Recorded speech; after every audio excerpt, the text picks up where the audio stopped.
Bienvenue à tous dans cette nouvelle vidéo, on se retrouve pour la seconde analyse de ce vendredi 17 juin 2022 sur les Pokémon de la 4e génération.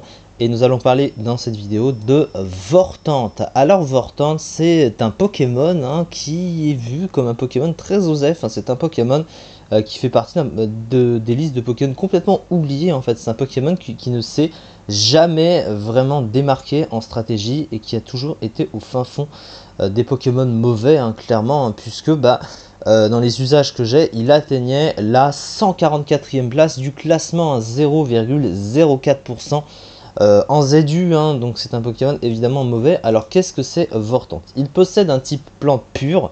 Type plante pur en stratégie, c'est pas ouf, très clairement, puisque le type plante c'est un des plus mauvais types du jeu, autant défensivement et offensivement. Alors c'est vrai que défensivement il apporte des résistances utiles, évidemment, les fameuses résistances électriques, sol et eau qui sont pratiques.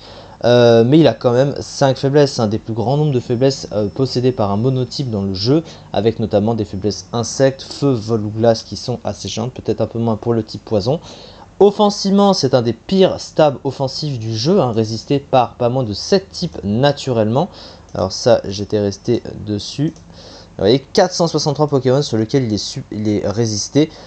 Beaucoup de types naturellement résistent à ça et il n'a pas de double stab pour essayer de le compenser, donc c'est vraiment pas ouf.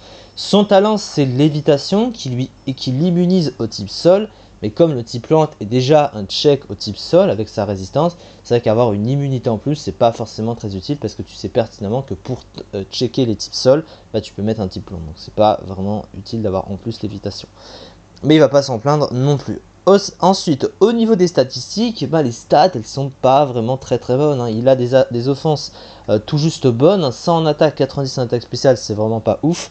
Un bulk de Pokémon offensif moyen, 74 PV, 72 défense, c'est pas vraiment très ouf, il tank pas si bien les coups que ça, et puis surtout il est lent pour un Pokémon offensif, 46 de vitesse seulement, ce qui le range très bas par rapport à de nombreux Pokémon offensifs, déjà qu'il n'a pas un potentiel offensif énorme, mais alors avec ça c'est pas mieux. Au niveau du move pool, le move pool n'est guère plus acceptable car il est très limité. Alors qu'est-ce qu'il possède? Quelques trucs quand même, c'est pas non plus si mauvais que ça. Il a accès à Danse Lame déjà pour ce setup. Il peut endormir avec Poudre Dodo. Il a Vampigraine, il a Méga Fouet, donc il a un stab physique puissant. Il a Sabotage également. Mais à côté, ses coverages sont pratiquement inexistants, il ne possède presque rien. Son pool de soutien est quand même très limité, ses sets sont prévisibles et il n'a pas vraiment plus d'intérêt que ça. Surtout, il manque de versatilité. Alors, il a accès à Anti-Brume par exemple, mais bon, il est en plus de ça. Et puis surtout en Slipper, il y a mieux en Slipper que lui, des Pokémon de type plante se comptent à la pelle, évidemment, et la concurrence avec les autres types plantes est astronomique et il y a beaucoup mieux en type plante que lui, c'est juste énorme, donc c'est normal qu'il se classe aussi bas.